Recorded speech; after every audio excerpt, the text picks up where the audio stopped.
Welcome to Learning About High Blood Pressure. Tonight, we're going to be taking your questions.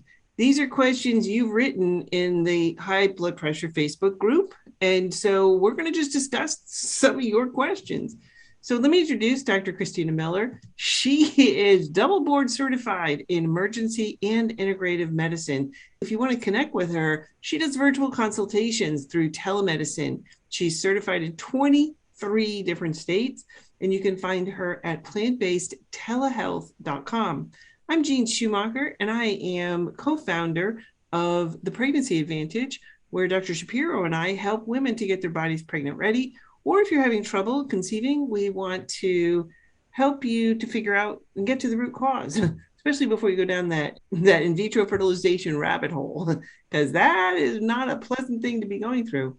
Anyway, you can find more on my website, simplyplantbased.net, and you can connect there with the Pregnancy Advantage. So my blood pressure is 92 over 77. And I am on, and you're going to have to correct me because I'm always messing this one up, because metoprolol? Metoprolol, you're close. I was close. All right. 50 milligrams for almost a year now. Is that reading too low? What do you think, Doc? So I would say that is low. And here's why. You want your blood pressure under 120 over 80. So that's what we're shooting for. But when we artificially treat it too low with medications, there was a study a couple years ago, a large study that showed that people, when it's too low, when it's in diastole, the relaxing phase, blood actually goes to feed your heart, your coronary vessels. And when your blood pressure is too low, then you don't feed your heart as well. And actually people were getting lightheaded and fainting, having heart attacks, not perfusing their kidneys, not perfusing their brains, having strokes. And so when it's too low, that's also a problem. It's not your best contraction and blood pressure. So what I would recommend is to take it more than once, because if it's only once at that low number, then that's not what it really is. But if it's consistently in the 90s, I would absolutely cut back on your metoprolol. And you can start by cutting it in half to 25 milligrams, even down to 12.5 milligrams. And then if you still don't need it, if it stays under 120 or 80, I would take it off. Now, that being said, you have to do this with your doctor. I don't know you. This is not medical advice, by the way, today. This is just general advice. In general, if someone's blood pressure is low, I want you to work with your doctor, because you may have a medical condition such as congestive heart failure, where it's indicated for your blood pressure to be that low. And so for you personally, then that would be something different. But in general, the rule of thumb is when a blood pressure falls into the 90s, we absolutely cut it back. But I wouldn't do that. I wouldn't just do that without the help of your doctor. And that is important advice, because blood pressure can fluctuate, and see, we always need to get to the root cause of what is causing high blood pressure. And because there is a root cause, without question, whether it's the food you're eating or your surroundings, or there's just so many different things that can have an impact. The blood pressure is just a symptom. So yeah, that was a yeah, generally most people don't have that problem, that their blood pressure is too low. Yeah, it's a good problem to have. It shows that you're responding, whatever you're doing, maybe diet, lifestyle, in addition to your meds, something's working. And so that's a good sign. But you might feel fatigued, you might feel lightheaded, you might, almost feel like you're going to pass out when you stand up. So be careful with it that low, and make sure you talk to your doctor about that. And that is one thing that happens, because we have experience with this. I know you do in your practice, but I've seen it many, many times, that when people switch to a plant-based diet, that most of the time their medication, you can either dial it way down, but you have to do this with a doctor. You have to keep track of your blood pressure. You should be taking it several times a day just to measure the differences and the change in rate. So definitely. Yeah, when I work with people, if people commit from a standard American diet to a whole food plant-based diet, if they're really going all in and they're on blood pressure medicine, I often will cut them down in half right at the beginning, because I'm expecting it to go down that fast. It's so dramatic. It's a powerful medicine. We have to keep a very close eye on their blood pressure, because like I said, when it gets too low, it can be dangerous for them. And I don't want to cause them more problems when we're trying to help them get healthier. So right. Have to be careful with that one. I know. I know, without question. There are no ifs, ands, or buts. This next one is a long one. And bear with me because we're going to have to unpack this question because it really dives into, there's so many pieces to this puzzle. And that's what I think of high blood pressure is a puzzle. You have to figure out how the pieces go together so that you can, it's almost like homeostasis, that balance in your body. You have to get homeostasis. And there's a lot of different ways that you can achieve that with high blood pressure and getting it back to where it should be. So, all right, that being said, okay, spoiler alert, it's a long one. Bear with me. So I took my blood pressure medication around 9 o'clock. I checked my blood pressure and it was 171 over 103, definitely a little high. So I took a walk, came back and sat for 10 minutes. Took it again. It was down to 153 over 99. I called my doctor. She told me to take another labetalol. Did I say that right? You did. Good job. All right. So I usually take one every 12 hours, but I took a third one like she suggested. I waited another hour and it hasn't come down. It's now 155 over 107. Should I go to the hospital? I feel dizzy too. That's question one. Maybe we can stop it right there and talk Okay. about this part, and then we can do the update because it's okay. Perfect. That's a really, really good question. So I want to talk about that a little bit. So first of all, it sounds like her blood pressure was high. She went for a walk. It came down a little bit. She called her doctor and he said to take an extra medicine and it stayed high. When she checked it again, it was still high. She was anxious. She was feeling a little bit dizzy, feeling not right. And she wants to know if she should go to the ER. So that's an excellent question. So when is it an emergency? So when do we need to go to the ER and when do we need to be worried about it? What do we do? So first of all, having high blood pressure, and Jean, you probably can attest to this, is very anxiety producing. You see it high and you know it's not supposed to be that high and you know all sorts of bad things can happen. So it causes a lot of anxiety. And we know that life itself is very anxiety producing. So no. It can no. a few subset of people. It's been stressful. And so if we're going through stress, we're living life basically, right? Running around in that hectic phase of life, then our blood pressure can be high and we sit down, we check it and we start freaking out and we get ourselves worked up. And I'm a pro at this as well with my own health issues. I've worked myself up over it and it only gets worse, right? We're stressing about what can happen. Like, come on, blood pressure, be lower, be lower, be lower, be lower. And then it's higher and we keep checking it. We're obsessed with it. We're checking it. And so, and then you start to feel off. So here's my first thing. The first thing I want to say is, when is it time to go to the ER? So blood pressure can turn into a regular everyday thing to an emergency. And what we're looking for in the emergency room is someone who has hypertensive crisis. So that means you have a severe new different type of headache, just an acute different headache. You have chest pains. You have shoulder pains, arm pains, chest pain. You get really nauseated. You get suddenly fatigued. What was the other one I was about to say? Headache. Oh, you lightheaded, faint, pass out, something like this. So those are emergencies. You need to get your butt right to the ER. You can call 911 always. Remember, that's always an option for people. You can get a ride, you can get into the hospital. I work in the ER. We see people. We're looking for those things. If you have a headache, we're going to look at your brain to see if you've had a bleed or something going on. We're going to look at your heart to see if you're having a funny rhythm or if you're having a heart attack or something, because you can cause this. And we're going to look at your kidneys to see if you're perfusing them, if you're getting suddenly kidney disease. So we're going to look for those. Those are emergencies. If you feel any of those, I don't want you to hesitate. I want you just to go to the ER. The doctors, I'm one of them. We work there. We're happy to see you. We're happy you came in. And if you're wrong, that's okay. We'd rather you not, stay home and worry about it. So that's the first thing. Those are the emergencies. Those are pretty rare. They do happen. I've seen them on shift. I've treated them, several patients, but they're rare amongst the number of people with high blood pressure. So hopefully we can prevent that from happening, although the ER is there if you need it. So that would be my first thought. My second is, if you're just feeling a little bit off, what I would recommend is, if you feel any of those symptoms I just described, don't hesitate or question it, just go to the ER. But if you just feel slightly off, or you feel like, I'm just really anxious, getting myself worked up, that's probably the most common thing happening, is that we get ourselves so worked up and it gets worse and worse and we just feel terrible. Yeah. So if there's any way you can just take some slow, deep breaths just before you check it again. Just really try to calm yourself down.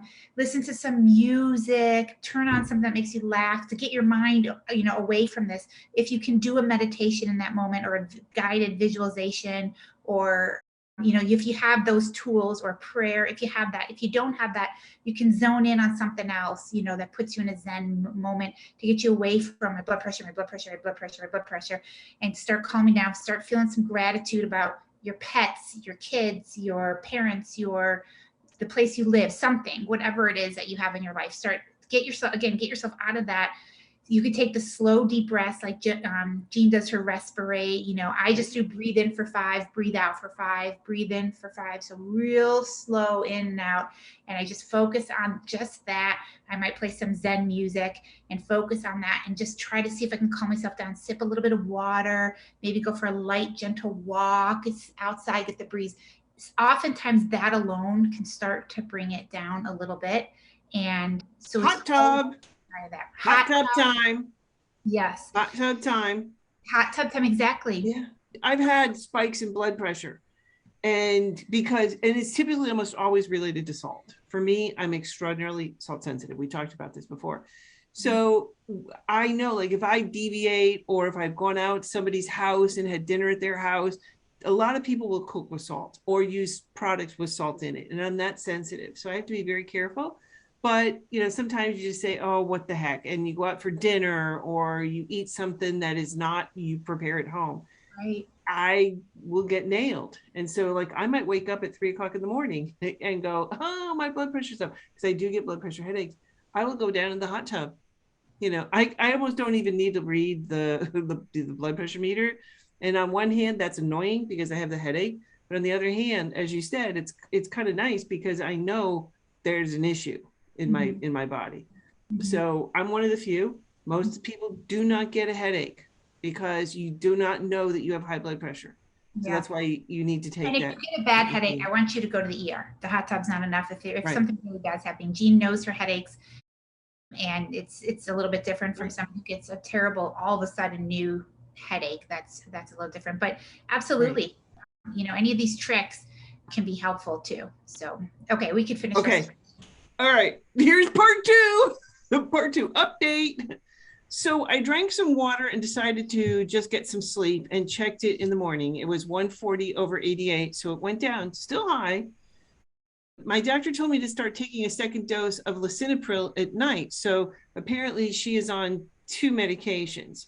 So, and they're trying to balance this dosage. So I'm going to start doing that. It sucks because we've been trying to find the perfect combination and we thought we finally did. But then this happened last night. But I guess the downside of having a condition like this, it will always need some tweaking here and there as long as it lasts. And before we dive into this question, I just have to say, wouldn't it be awesome? Wouldn't it be awesome if you could get off of that medication merry-go-round and not have to balance? Because what really struck me about this question, and I don't know about you, Dr. because I was like, there's so much to unpack with this question. I guess that's the downside of having a condition like this. Well, let's get to the root cause.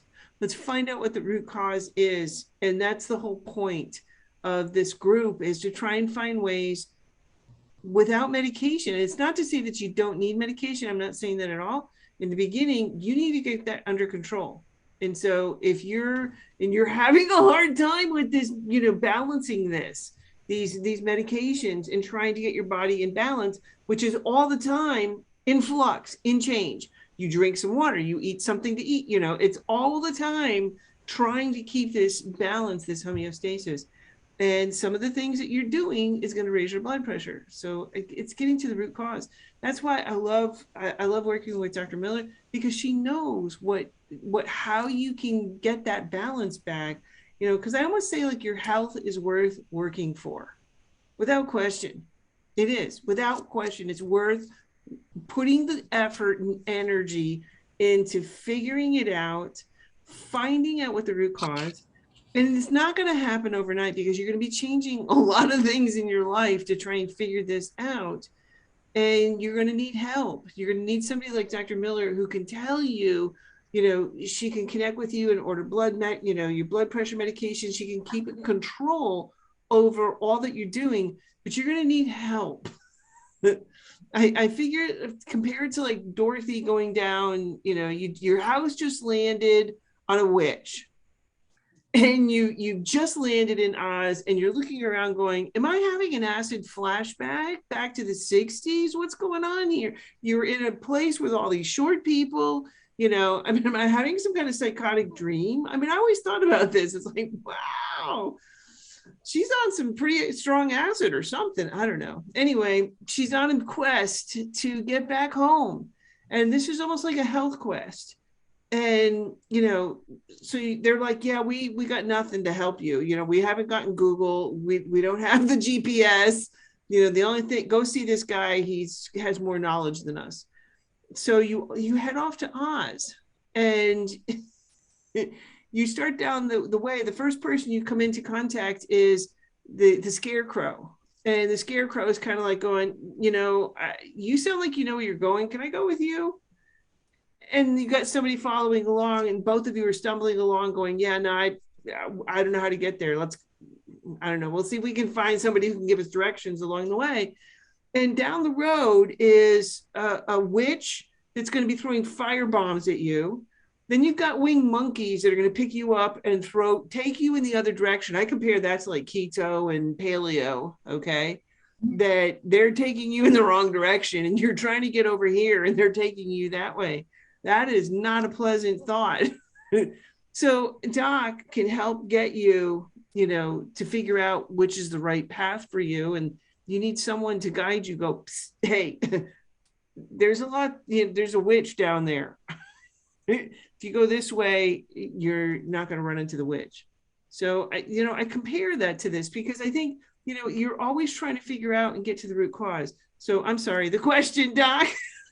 That was quite a good analogy, though. I understand, like you land somewhere foreign and you all of a sudden you have all these obstacles coming your way and things that you can't really trust, but you're trying to get to the Oz source of it all. So that's great. Right. I compare it to that.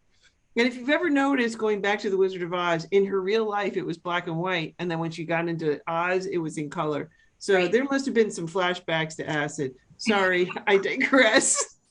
Sorry. Answer the question. Well, it's just what you said, Jean. I agree with you. So she said this is just one thing she has to learn to live with. So instead of just living with it, I would search for answers and continue your best.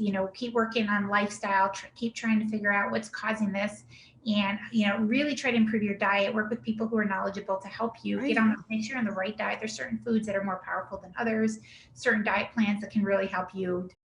And whatever the cause is, you can work towards improving it the best you can with diet and lifestyle, and try to minimize those medications over time. So instead of just settling that, I guess this is how it is, like to say, well, this is how it is right now, but what can I do to improve it? And so, get on your own journey of Oz to start improving it.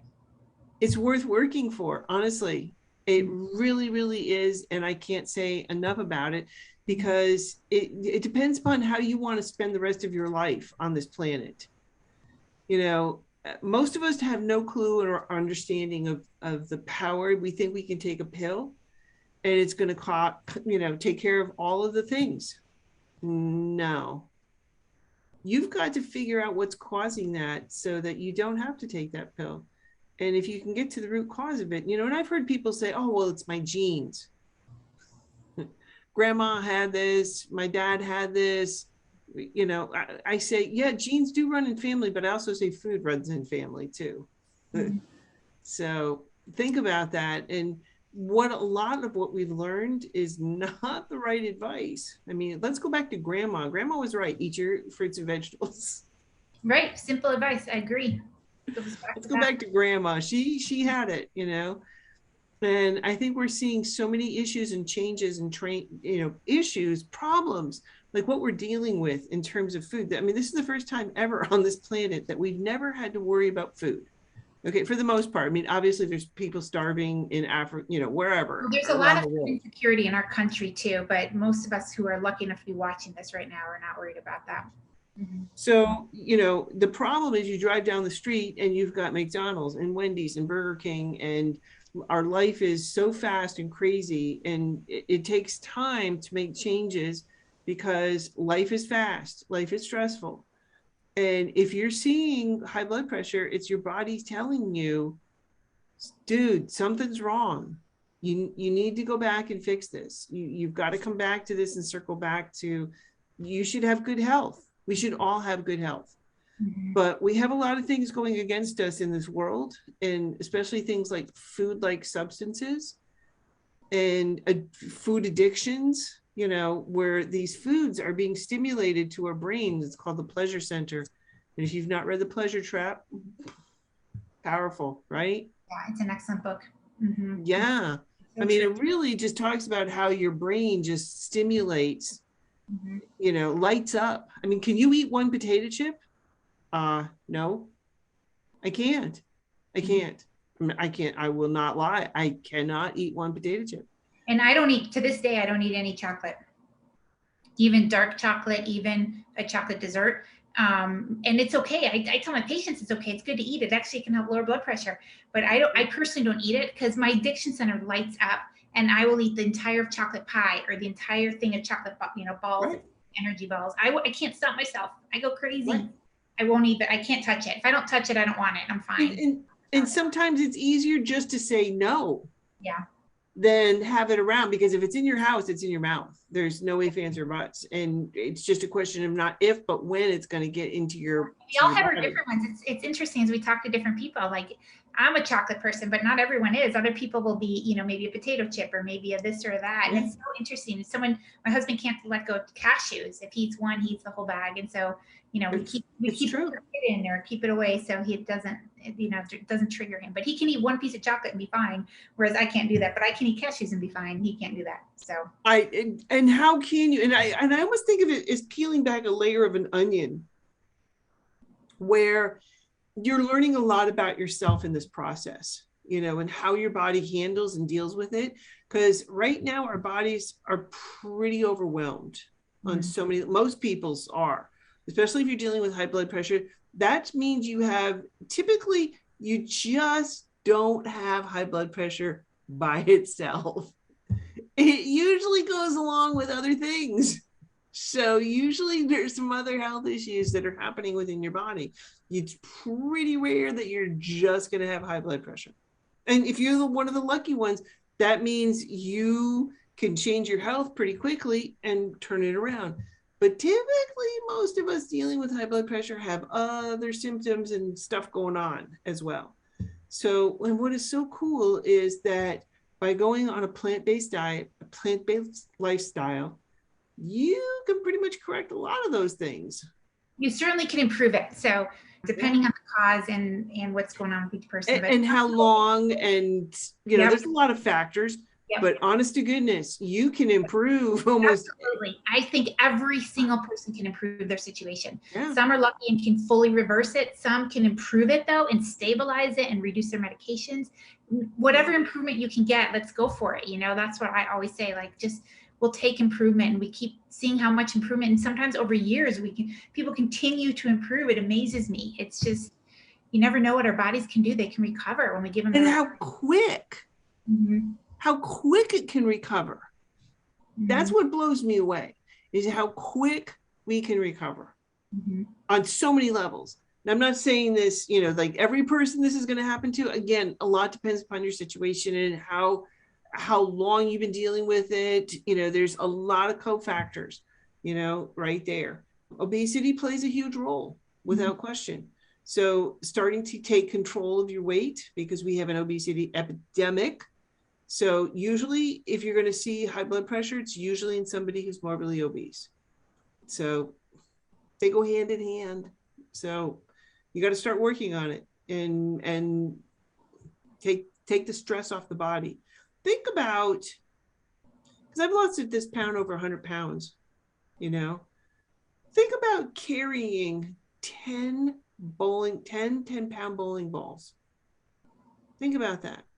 10 pound bowling balls. Can't imagine it. And just put them in a bag. Like put them in your Trader Joe's, those canvas bags. Just put them in a bag and hang it on your body. That's what I was carrying around. That's what I was carrying around on a day-to-day basis. And you're like, dude, that's too much. Yeah, that's amazing. I know. And no wonder I had so many health issues. But I lost a lot of my weight. I'm still trying to lose some of the weight. But you get to a point where your body's, my fat and I've been together for so long. It was like, yeah, no, we want to stick on the mothership. So, but it's on, but the bigger piece is my blood pressure under control? Absolutely. If I deviate, will it go out of control? Yes, it will. That's unfortunate. That's why I say it's like peeling back layers of an onion, right? Any words of wisdom tonight, Doc? Oh, that was great. I really enjoyed that. I love your guys' questions. They're really good, really thought provoking. We were scrolling through some of them, and they're excellent, excellent questions. So I think we're going to do more of them next week. Is that right? We are. We just looked through some of the questions from this week, and we found some really good gems. So if you do have any questions, you can post in the Facebook group, tag us, and we'll see if we can get into the video. And if you are around when we're doing this live, then you can put a comment or a question in the box. Yeah, we'll try to take your questions and ask them live for sure. Well, we will try to get to it. Mm-hmm. So Doc, always a pleasure to hang with you as always. So I will see you next week. Awesome. Thank you. Great to see you. Bye-bye.